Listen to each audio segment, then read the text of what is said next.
Vamos a la palabra. Vamos, yo les invito a que busquen en sus Biblias el Evangelio según Mateo capítulo 2. Vamos a leer del 1 al 12. Continuamos en el marco, lo que tradicionalmente la humanidad, bueno, ha entrado en la celebración de la Navidad. Tradicionalmente se celebra para esta fecha, aunque bíblicamente no corresponde, pero la tradición ha impuesto esta fecha. Es un acontecimiento enmarcado en el cumplimiento profético referente a la venida del Mesías. Vamos a continuar tratando sobre este tema. Vamos a leer el Evangelio según Mateo, capítulo 2, del 1 al 12, el cual dice de la siguiente manera: Cuando Jesús nació en Belén de Judea, en días del rey Herodes, vinieron del oriente a Jerusalén unos magos, diciendo: ¿Dónde está el rey de los judíos que ha nacido? Porque su estrella hemos visto en el oriente y hemos venido a adorarle. Oyendo esto, el rey Herodes se turbó y toda Jerusalén con él. Y convocados todos los principales sacerdotes y los escribas del pueblo, les preguntó dónde había de nacer el Cristo. Ellos le dijeron: en Belén de Judea, porque así está escrito por el profeta: y tú, Belén, de la tierra de Judá, no eres la más pequeña entre los príncipes de Judá, porque de ti saldrá un guiador que apacentará a mi pueblo Israel. Entonces Herodes, llamando en secreto a los magos, indagó de ellos diligentemente el tiempo de la aparición de la estrella, y enviándolos a Belén, dijo: id allá y averiguad con diligencia acerca del niño, y cuando le halléis, hacedmelo saber, para que yo también vaya y le adore. Ellos, habiendo oído al rey, se fueron, y aquí la estrella que habían visto en el oriente iba delante de ellos hasta que, llegando, se detuvo sobre donde estaba el niño. Y al ver la estrella, se regocijaron con grande gozo. Y al entrar en la casa, vieron al niño con su madre María, y postrándose, lo adoraron, y abriendo sus tesoros, le ofrecieron presentes: oro, incienso y mirra. Pero siendo avisados por revelación en sueño que no volviesen a Herodes, regresaron a su tierra por otro camino. Padre celestial, bendito y alabado sea tu nombre. Bendito y alabado sea la grandeza de tu nombre. Y gracias por este relato bíblico, porque en este relato hay grandes verdades que nosotros podemos aplicar a nuestra vida. Ahora, Señor, cuando vamos a meditar en este texto, abre nuestro corazón, abre nuestro entendimiento, y que podamos con mucha claridad descubrir la verdad que hay en este texto. Bendícenos con esta bendición en el nombre del Señor Jesucristo. Amén y amén. Bueno, hermanos, son dos evangelios que hablan acerca del nacimiento de Jesús. Uno es Mateo y el otro es Lucas. Ambos se complementan porque hay detalles en Lucas que no están en Mateo, y este del relato de la visita de los magos no está en Lucas. Por lo tanto, se complementan ambos para darle riqueza a la verdad del cumplimiento profético acerca de la venida del Mesías. Hoy vamos a meditar en este texto que hemos leído y vamos eh, a descubrir, o vamos a tener algunas consideraciones donde vamos a descubrir verdades que están en contraposición con la tradición que se nos ha enseñado, la tradición religiosa que se nos ha enseñado desde pequeño, desde nuestra infancia, acerca de los magos.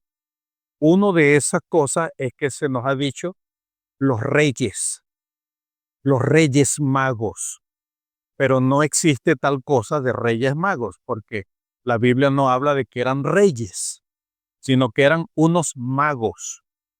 Más adelante vamos a explicar qué significa la palabra mago, porque nosotros pensamos que la palabra mago es aquel que hace trucos, hace cosas misteriosas, magia, y desaparece y aparecen cosas. Ese es el concepto de mago que nosotros tenemos, pero no es lo que enseña la palabra de Dios. ¿Qué nos ha enseñado la tradición? De que eran reyes.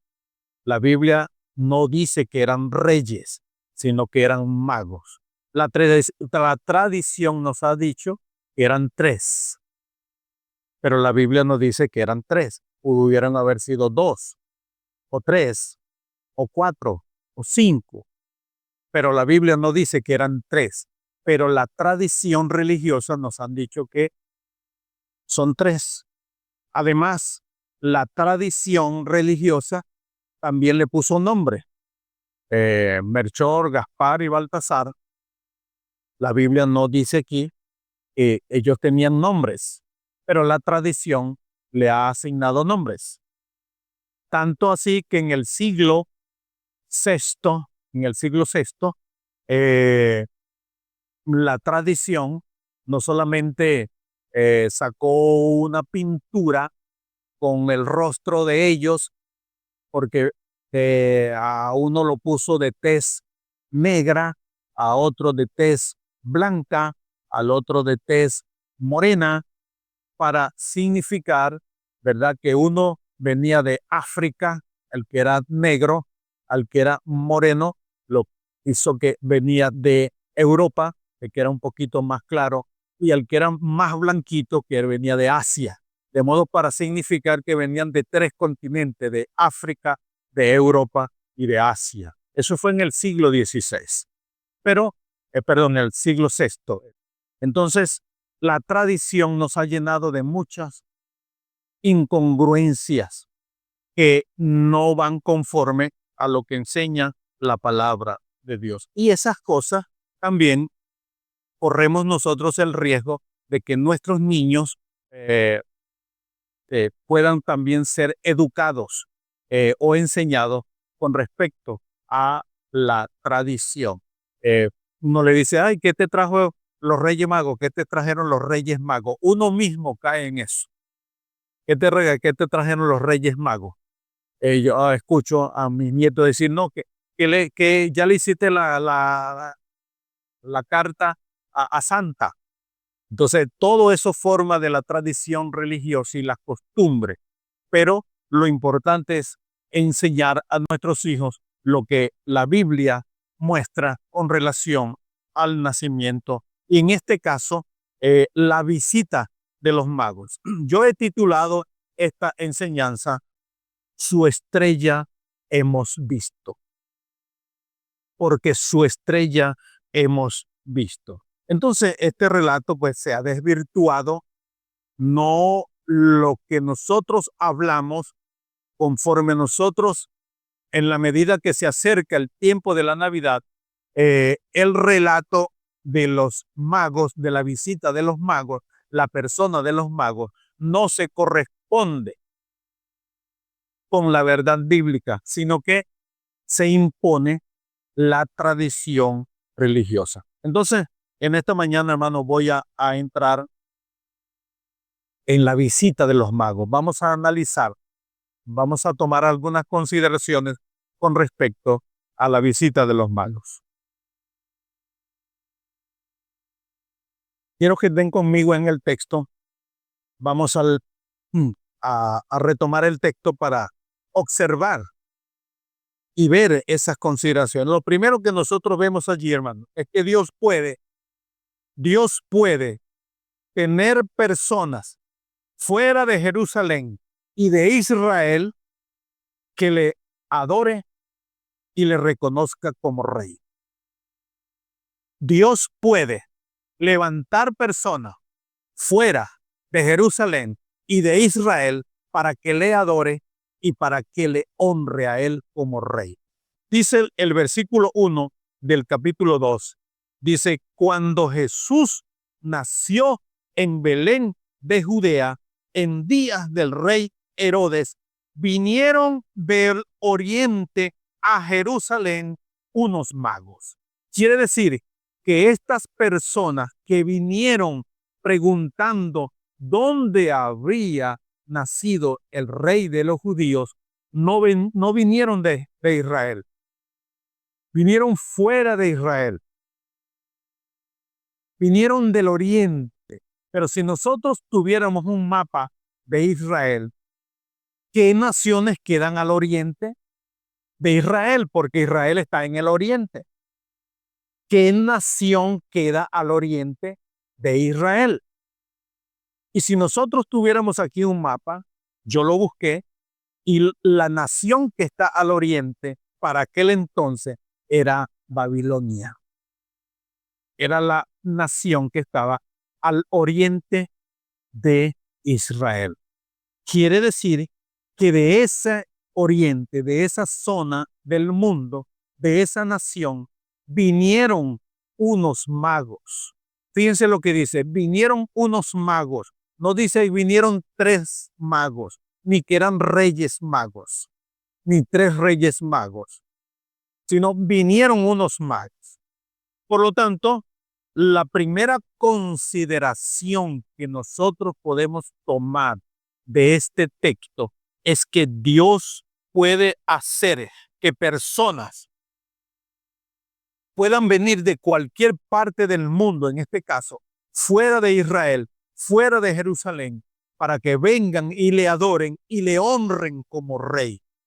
La pregunta es, ¿por qué no hubo ese descubrimiento por personas que eran los que tenían las profecías escritas? El pueblo de Israel, los escribas, los fariseos, los estudiosos, los que conocían de las profecías.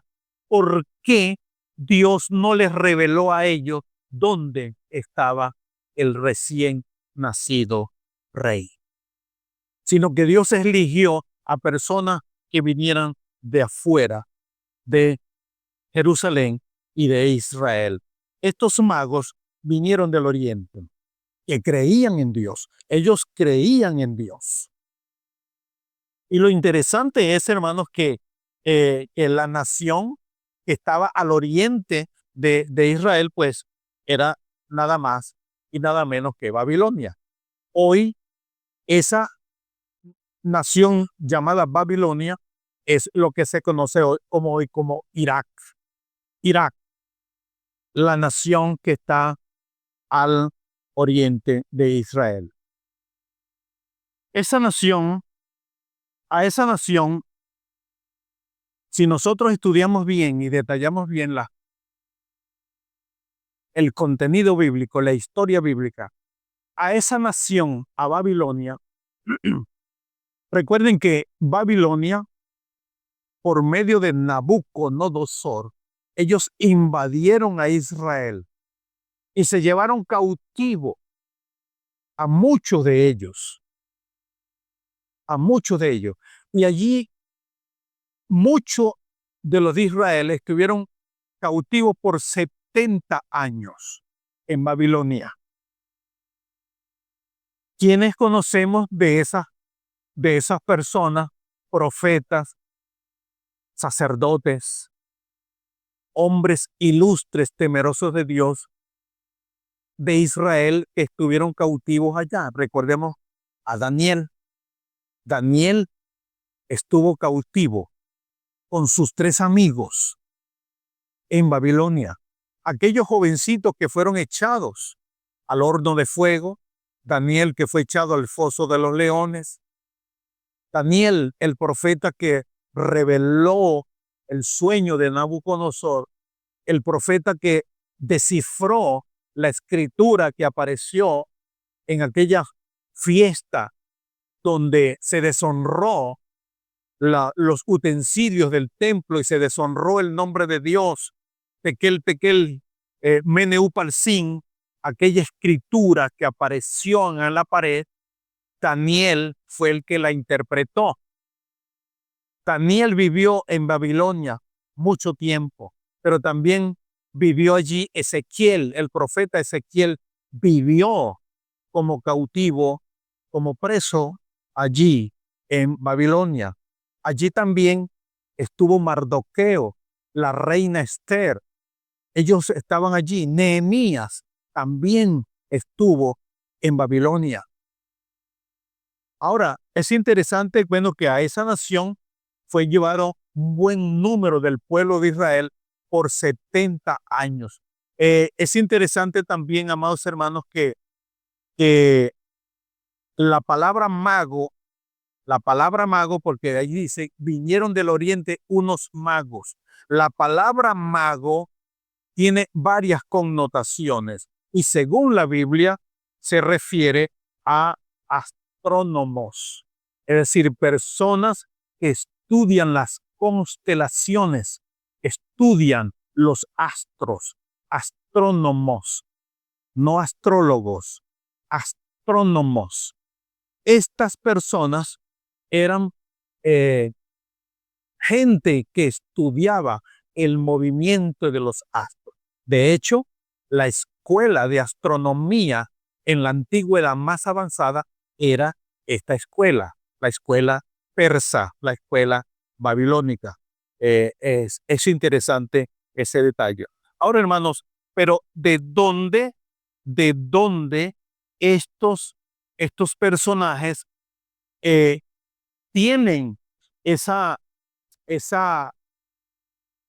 inquietud de averiguar dónde había nacido el rey de los judíos? O sea, cómo ellos tienen esto, cómo Dios revela a esas personas que no son judíos, que no son del pueblo de Israel, cómo Dios les reveló a ellos la estrella. Porque la Biblia dice, mire hermano lo que dice aquí, el versículo 2, mire dice, llegaron unos magos, versículo 2, diciendo, ¿dónde está el rey de los judíos que ha nacido? Mire lo que dice, porque su estrella. Quiere decir que según las profecías, había una estrella que iba a indicar el lugar donde iba a nacer el rey de los judíos. Había una profecía. Pero ¿de dónde estas personas que no son judías, que no conocen y que no tenían las profecías en sus manos, reciben esa revelación? ¿Cómo Dios trata con esas personas? Miren, hermanos, la importancia de marcar con nuestra presencia los lugares donde nosotros estamos, identificarnos con Dios y no negar la presencia de Dios en nuestra vida. Cuando Daniel estuvo en Babilonia, él honró a Dios.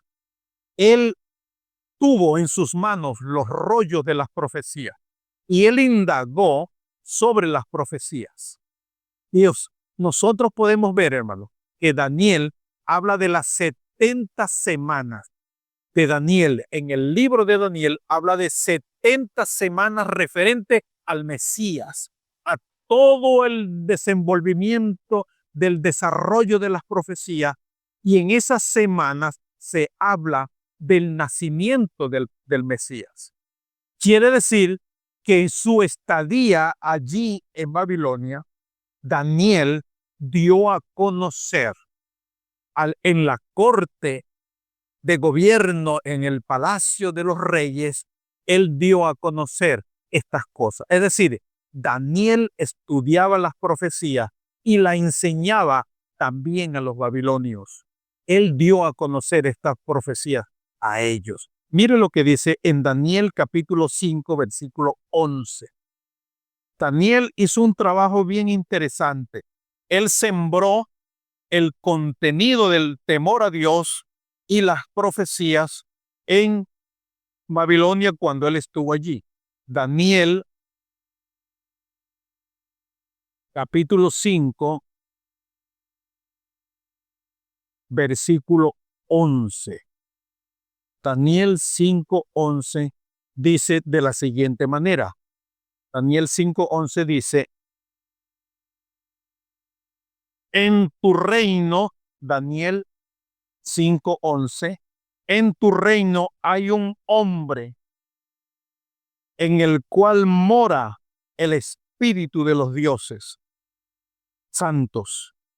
Y en los días de tu padre se halló en él luz e inteligencia y sabiduría, como sabiduría de los dioses, al que el rey Nabucodonosor, tu padre, oh rey, constituyó, mire lo que dice aquí, jefe sobre todos los magos, astrólogos, caldeos y adivinos.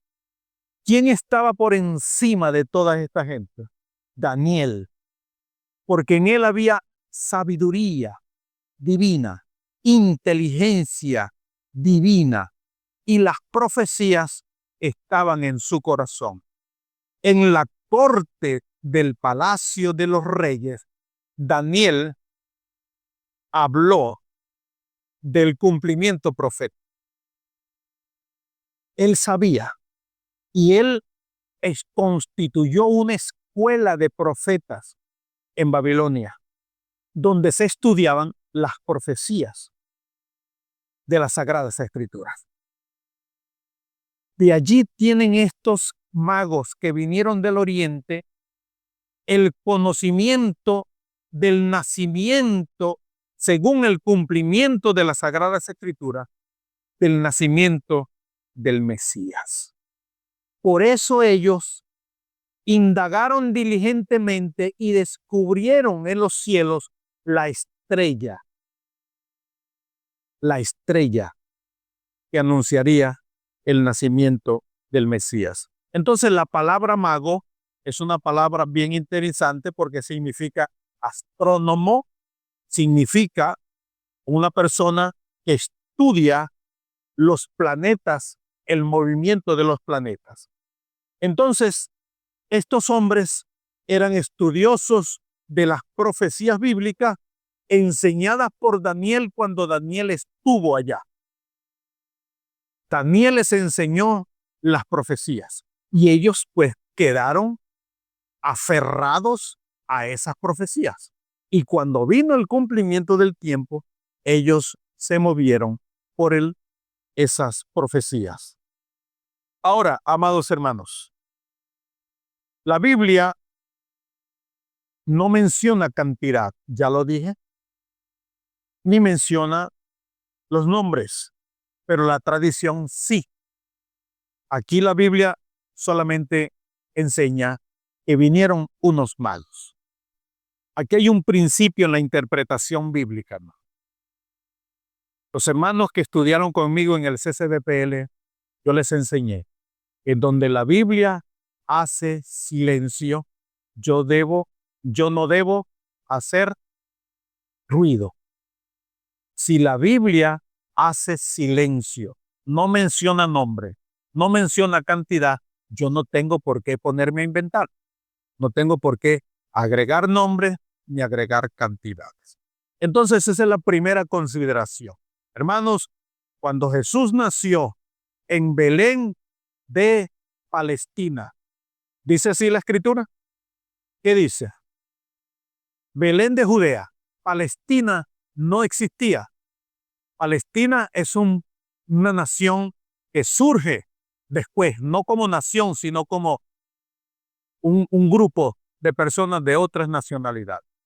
Pero es que Jesús nació en Belén de Judea, que es Israel, que es Israel. Eso es lo primero que nosotros notamos. Dice que en días de rey Herodes vinieron unos magos. Entonces la primera consideración que nosotros podemos observar en este relato es que Dios puede mover gente y revelar su palabra a personas fuera de Jerusalén y fuera de Israel para que le adoren y para que lo honren como rey. Lo segundo que yo veo aquí o que podemos considerar en este relato es que Dios puso una estrella para guiar a estos magos hasta el lugar donde estaba el rey que había nacido. Dios colocó una estrella.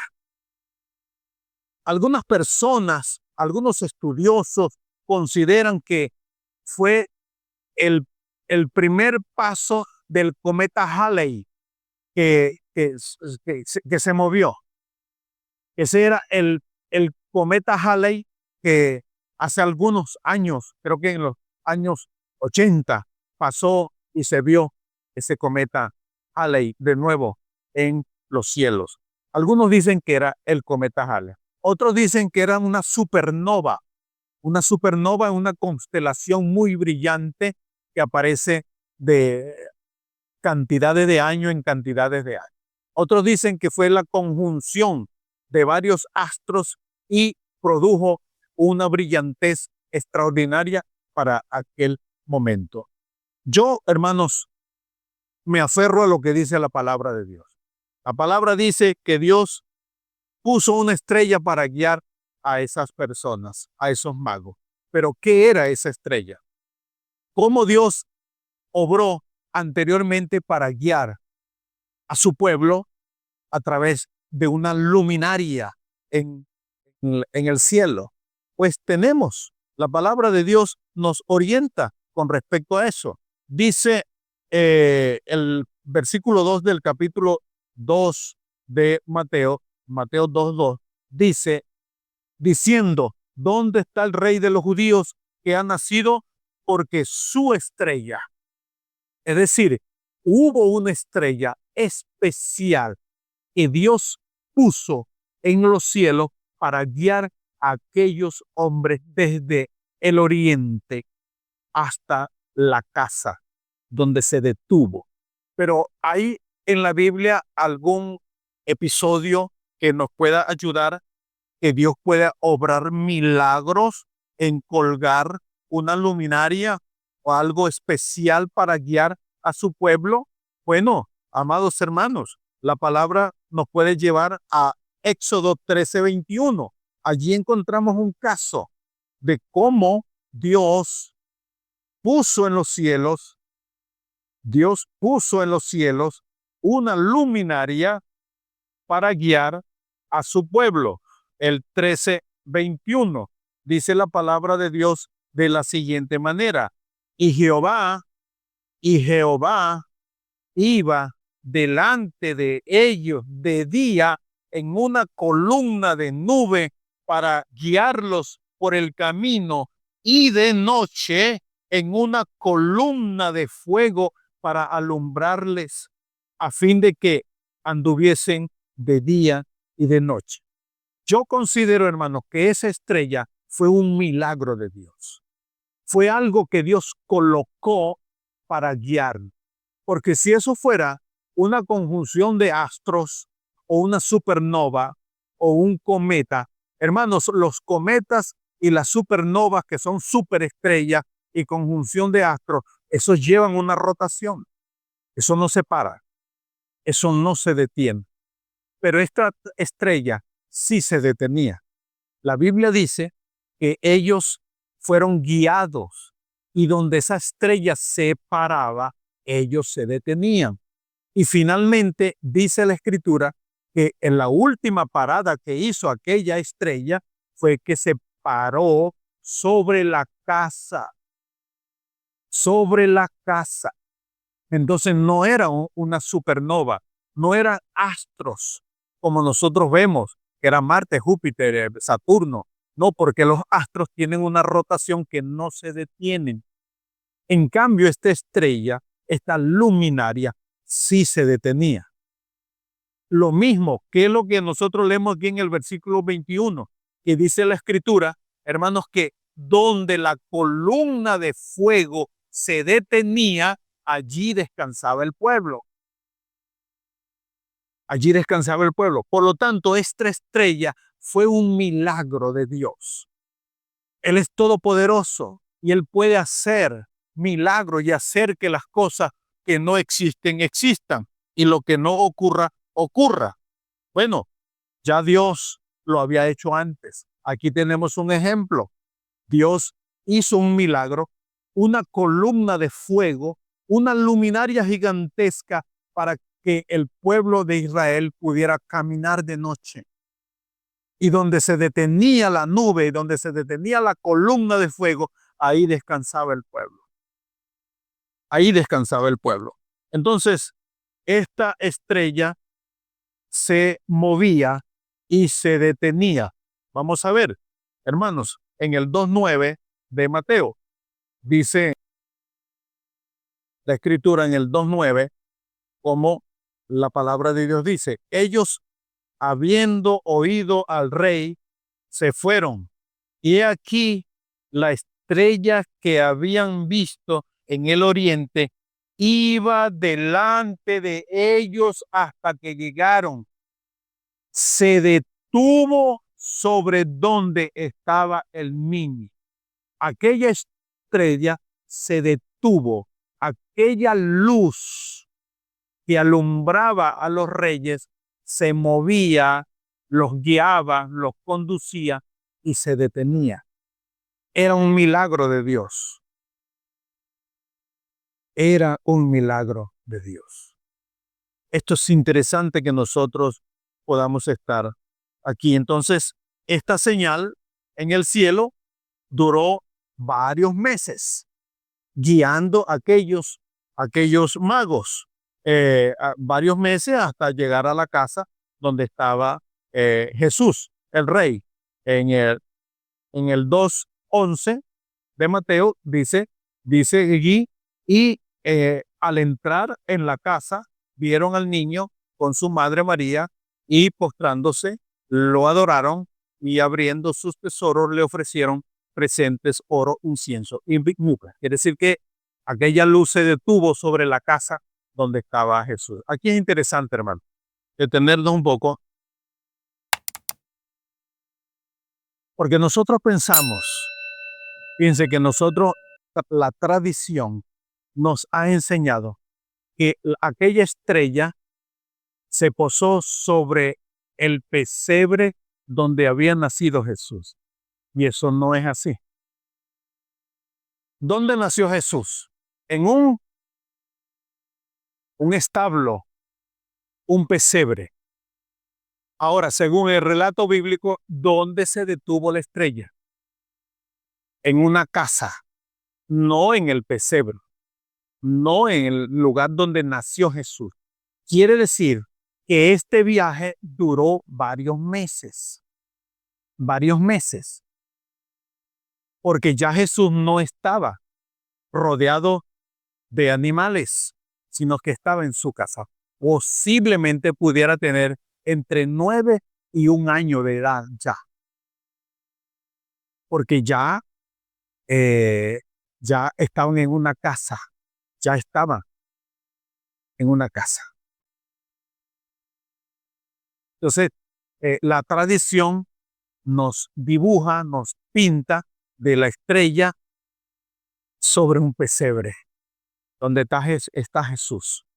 Y dibujamos la vaca, dibujamos las ovejas, dibujamos los pastores. O sea, creemos que todas esas cosas que se relatan allí acerca del nacimiento de Jesús ocurrió aquella noche. Y no es así. Esta visita ocurrió posiblemente unos 9 meses o quizás un año después que Jesús nació. Cuando ellos, la familia, José, María y Jesús, recibieron la visita de estos magos. La tercera consideración que yo hago que quisiéramos o que podemos hacer de este relato, hermanos, es lo que causó el nacimiento del Mesías, lo que causó en el ámbito de la política de aquel entonces. La llegada y el nacimiento de Jesús estremeció la casta política y la casta religiosa de aquel entonces. Miren lo que dice Mateo 2:3. Mateo 2:3 dice: oyendo esto, el rey Herodes se turbó y toda Jerusalén con él. O sea, cuando Herodes se entera de que había nacido el rey de los judíos, esto le provocó a él una gran turbación. Y no solamente a él, y no solamente a su gobierno, sino también toda Jerusalén con él. ¿A qué se refiere toda Jerusalén con él? A la casta religiosa que gobernaba juntamente con Herodes, o que era complaciente con el sistema de gobierno de Herodes. Este nacimiento del rey causó turbación. Y es interesante, amados hermanos, que esa palabra turbación en Herodes, la noticia que trajeron estos magos, y ellos pues preguntaron hasta que por fin llegaron a Herodes e hicieron la pregunta: ¿dónde está el rey de los judíos que ha nacido? Y esto trajo una gran perturbación. Herodes se turbó y los religiosos también se turbaron. ¿Cuáles eran los religiosos? Los escribas, los fariseos, los saduceos, los esenios, toda esa casta religiosa que estaba muy cómoda bajo el gobierno de Herodes porque estaban cohabitando con su sistema de gobierno. Ellos estaban muy cómodos. Todo estaba bien. Algunos de ellos habían sido nombrados por Herodes. Herodes mismo les había dado cargos religiosos y ellos estaban comiendo y bebiendo, cómodamente viviendo bajo la sombra del poder de Herodes. Cuando ellos se enteran de la noticia del rey de los judíos, se turbaron. Herodes, toda su corte y también los religiosos. Cuando se refiere a la Biblia y toda Jerusalén con él, es que todos los religiosos que trabajaban bajo la sombra de Herodes también se turbaron. Pero esa palabra turbación, hermanos, es interesante, porque la palabra turbación significa perder la quietud, es intranquilizarse, es cuando me sacuden de mi comodidad y eso me inquieta, me ofusca, me siento amenazado. Algo me está amenazando. Herodes sintió amenaza. Él sintió que a él se le está agotando o se le agotó el tiempo del ejercicio de su poder. ¿Por qué, hermanos? Porque si ustedes detallan, dice la Escritura que Herodes tenía como título el Grande. Herodes el Grande. Pero ¿cuál era la grandeza de este hombre?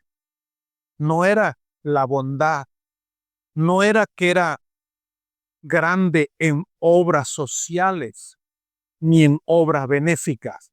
Se le llamaba Herodes el Grande por la grandeza de la maldad que había en su corazón.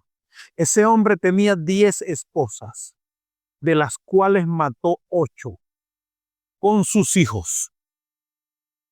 Había una crueldad en él, una maldad, porque cuando sus esposas daban a luz a hijos varones, él mataba a la esposa y a sus hijos para que ellos no pudieran heredar.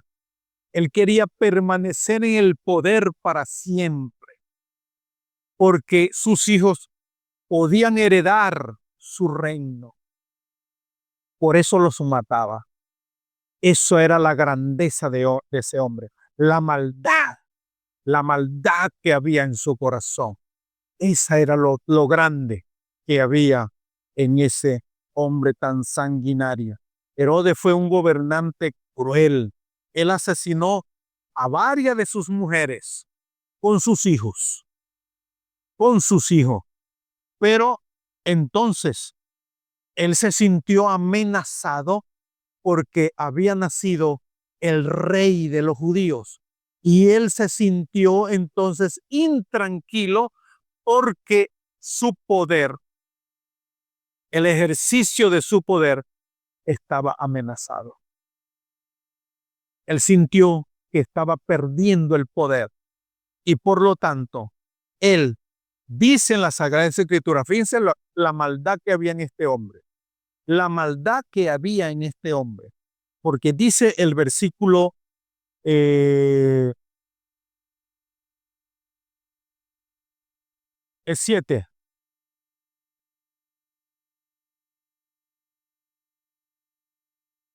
Dice entonces Herodes, llamando en secreto a los magos, indagó de ellos diligentemente el tiempo de la aparición de la estrella.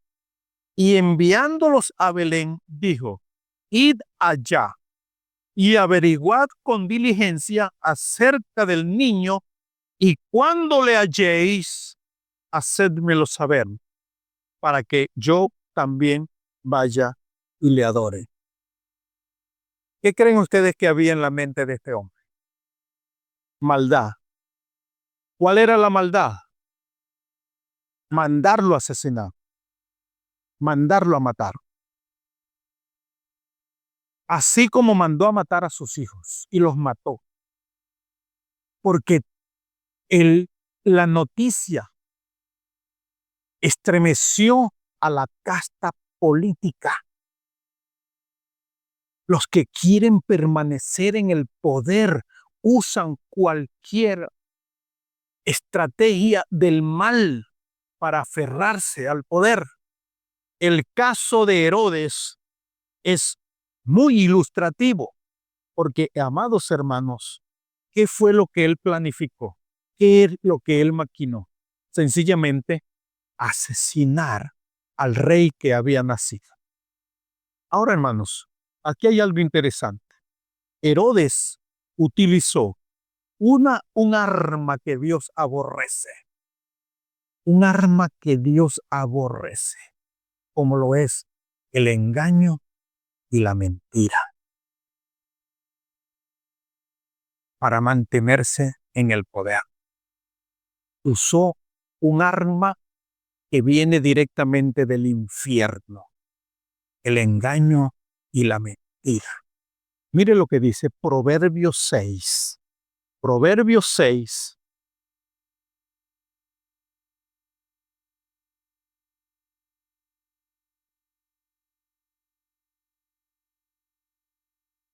Proverbios 6, versículos 6 al 19. 16 al 19.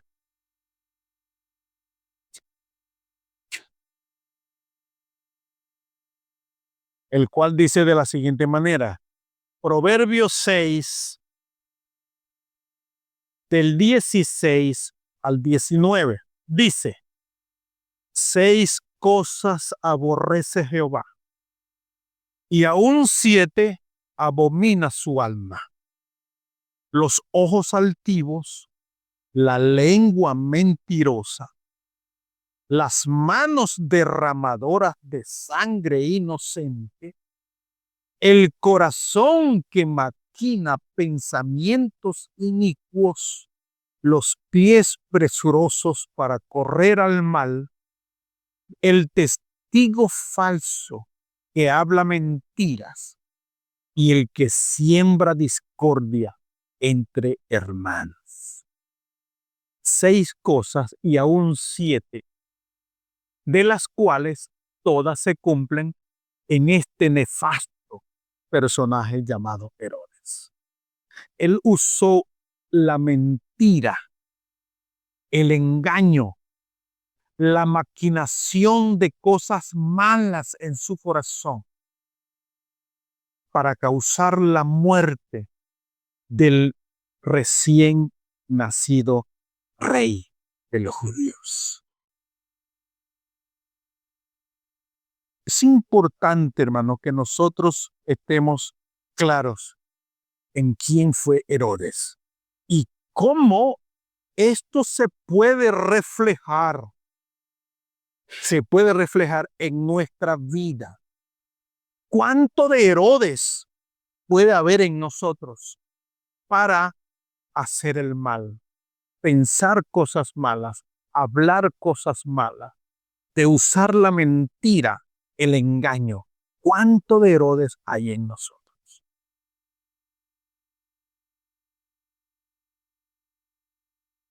La cuarta consideración de este texto en la reflexión que estamos haciendo en el día de hoy es que el plan malévolo de Herodes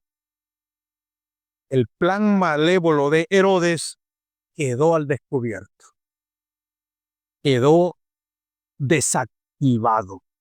El plan era matar al rey, utilizando el engaño y la mentira. Herodes utiliza un arma que Dios abomina. Esa es la cuarta consideración que nosotros podemos tomar.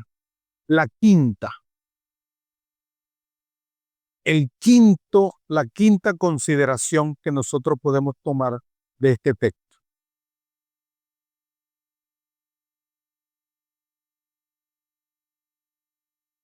El regocijo que produce adorar a Dios. El regocijo que produce en el corazón del hombre que adora a Dios. Mire lo que dice en el 2, 10 y el 11 de Mateo. Mateo 2, 10 y 11 dice, y al ver la estrella, se regocijaron con muy grande gozo, y al entrar en la casa, vieron al niño con su madre María, y postrándose, lo adoraron. Y abriendo sus tesoros, le ofrecieron presentes: oro, incienso y mirra. Entonces, la quinta consideración que podemos tomar de esta reflexión y de esta meditación, hermanos, es que hay un gran regocijo en el hombre que adora a Dios.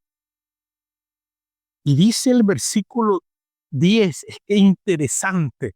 Estuve viendo esto, hermano, en el original. Estuve leyendo esto en el original, y al ver la estrella se regocijaron con muy grande gozo. Y dice, el original dice que estos hombres, cuando llegaron al lugar y vieron al rey, temblaban de la emoción. temblaron de la emoción y cayeron de rodillas delante de él y le adoraron. Hermanos, adorar a Dios tiene que producir en nosotros un gran regocijo, un gran gozo, adorar a Dios. Porque es una actitud del corazón. Adorar a Dios trastorna nuestra voluntad, trastorna nuestras emociones. ¿Por qué? Porque produce gozo. Produce gozo. Ahora podemos entender cuando el salmista escribía: yo me alegré con los que decían, a la casa del Señor iremos. Pero para nosotros, hermanos, en la contraposición de esto, es que para venir a la casa del Señor, para nosotros hay tantas ocupaciones. No hay ese gozo de venir a la casa del Señor. Puede salir cualquier actividad, hermanos, pero la última opción para nosotros es venir a la casa del Señor, alabar su nombre y glorificar su nombre. ¿De cuánto tiempo caminó esta gente? Meses siguiendo una estrella del cumplimiento profético. Y cuando la estrella se detuvo sobre la casa donde estaba el recién nacido rey, cuando ellos entran y lo ven, se alegraron con un gran regocijo, hermano, con un gran regocijo. ¿No creen ustedes, hermanos, que es un gran ejemplo y una gran motivación para nosotros entender que cuando llegamos a este lugar debemos llegar con gran gozo, con un gran placer de celebrar la presencia de Dios y de estar en la presencia del Rey? Pero para nosotros es como muy pesado. No tengo cómo ir, no tengo gasolina. Voy a pintar la casa, voy a aprovechar que no tengo gasolina, voy a pintar por aquí, voy a ponerme a lavar ropa porque no tengo cómo ir. Hermanos, debemos revisar nuestra adoración, la actitud de nuestra adoración a Dios. Porque para nosotros muchas veces adorar y venir a la presencia de Dios es pesado. Tras mano.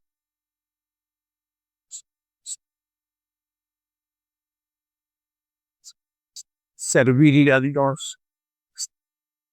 Sacrificio enorme. Colaborar, ayudar, para nosotros es algo pesado. Tenemos que revisar. Hay dos actitudes, hermano. Dos actitudes ante el rey. La actitud de Herodes, ¿cuál era? ¿Cuál era el plan de Herodes? ¿Cuál era el plan de Herodes? Matarlo. ¿Cuál era el plan de los magos? Adorarlo. Adorar. Adorar. ¿No será que en nosotros todavía hay algo de Herodes, hermano, que queremos matar la adoración a nuestro Dios? Queremos matar nuestro servicio a Dios, el tiempo y todo lo que Dios pide de nosotros, hermanos. ¿No será que en nosotros hay un Herodes? El espíritu de Herodes.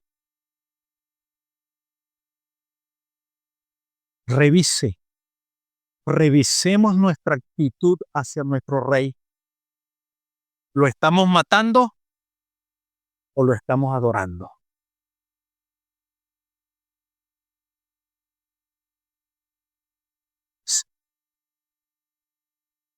El regocijo que produce adorar a Dios. Sabían que adoraban a Dios. Ellos lo sabían. Qué interesante esto, hermano.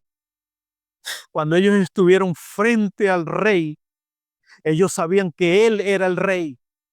¿Por qué sabían que era el rey? Porque Dios los guió hasta él. El Espíritu Santo los guió hasta él. La estrella que Dios puso para guiarlos hasta Él, ellos supieron que estaban adorando al Rey, al Mesías, al que las Sagradas Escrituras anunciaron con anticipación. Ellos sabían que era el Rey.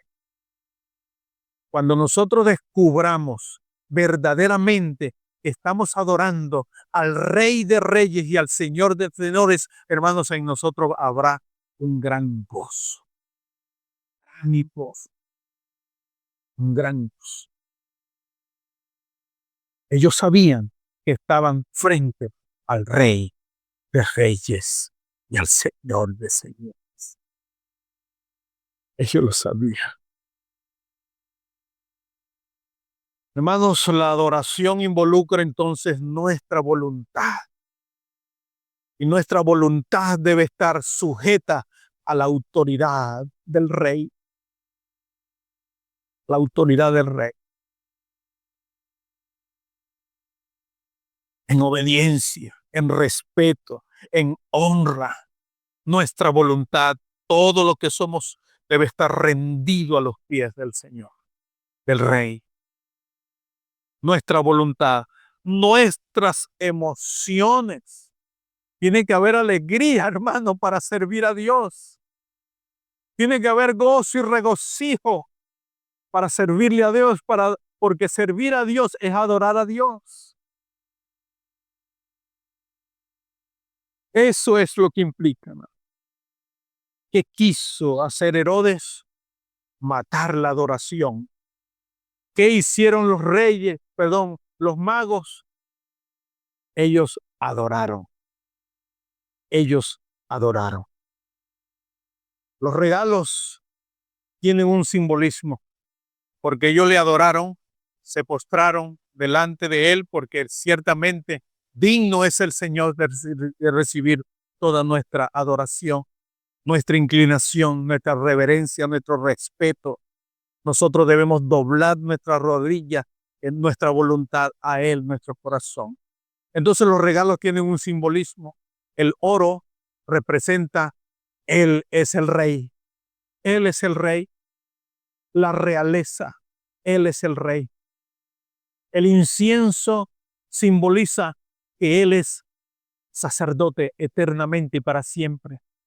Porque el incienso es las oraciones que reciben Dios constantemente a través del sacerdote.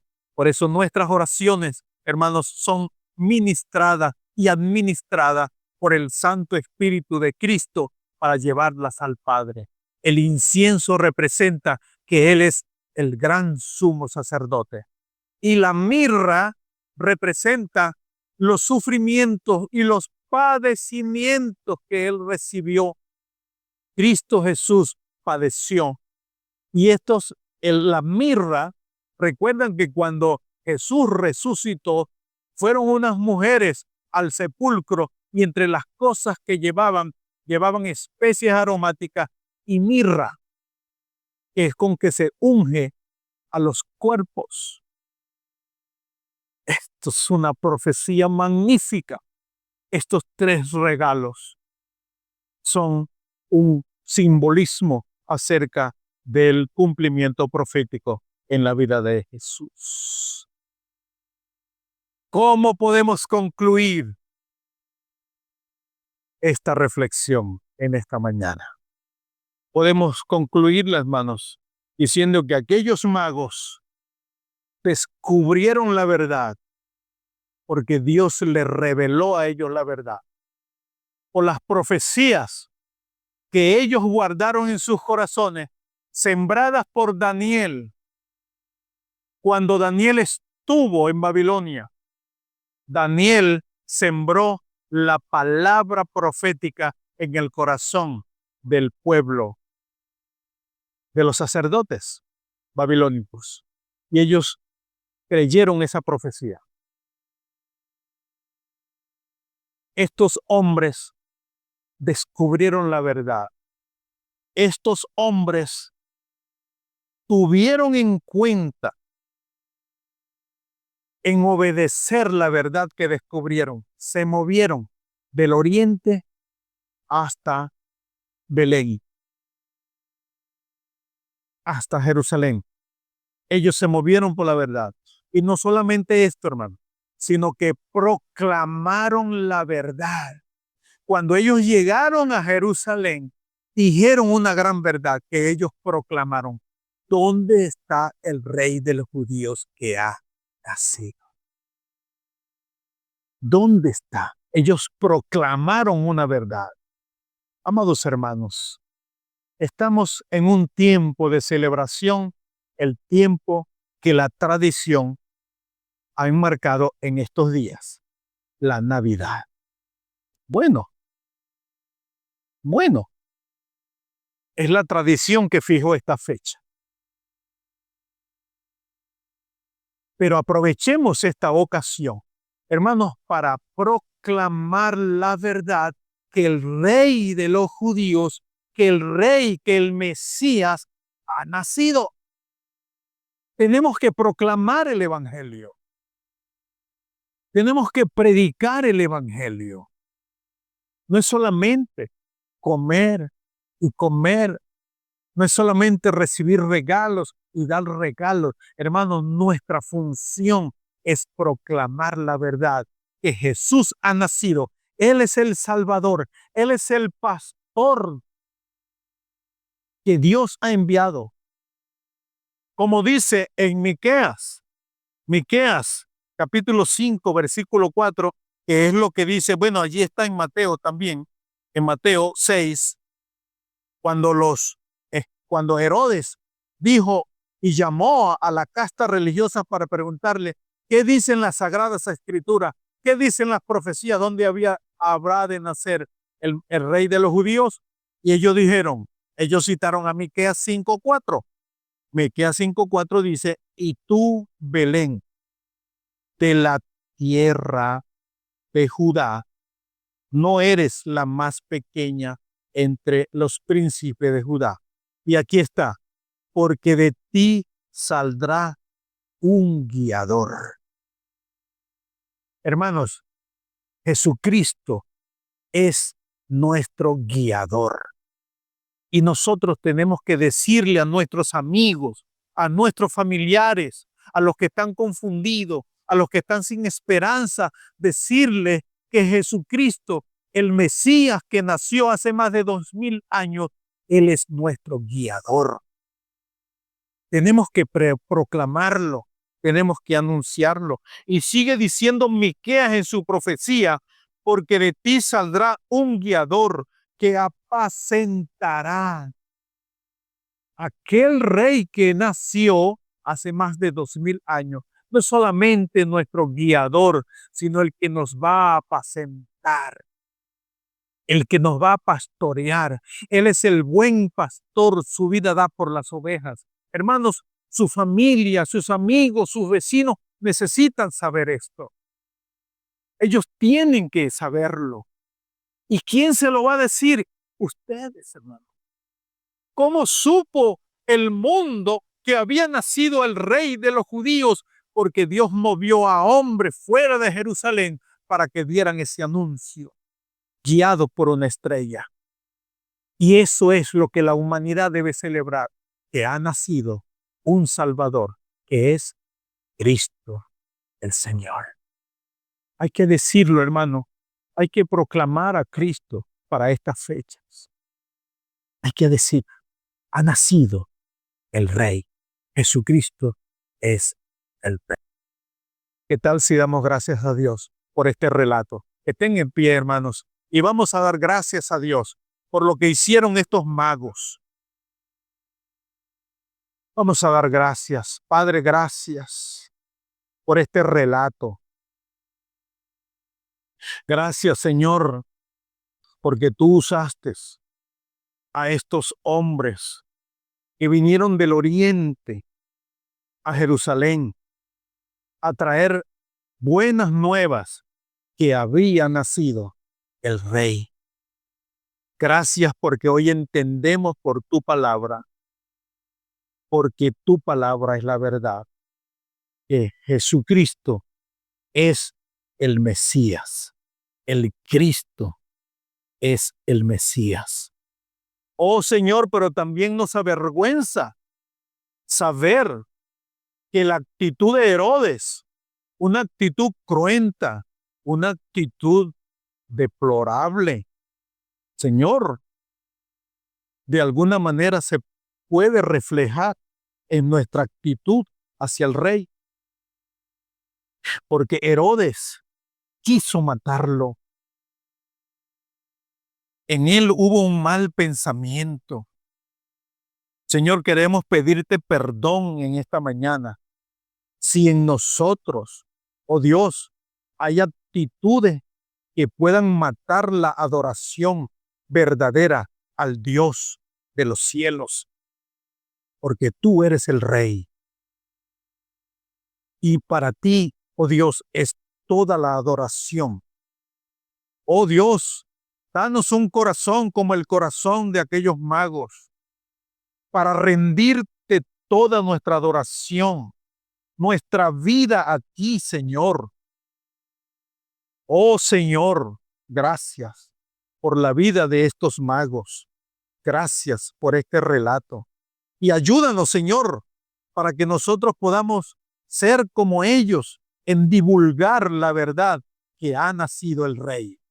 Danos, Señor, oportunidad para predicar este mensaje tan sencillo a nuestros amigos, nuestros familiares, nuestros vecinos. Señor, gracias te damos por este relato y te bendecimos y bendice esta iglesia, Señor. Esta iglesia tenga una actitud de profunda devoción a ti para adorarte en espíritu y en verdad. Bendice a la iglesia, bendice a cada familia y que en todo tu nombre sea glorificado. Te bendecimos en el nombre del Señor Jesucristo. Amén y amén. Hermanos, ¿qué tal si saluda a su hermano y le da una palabra de bendición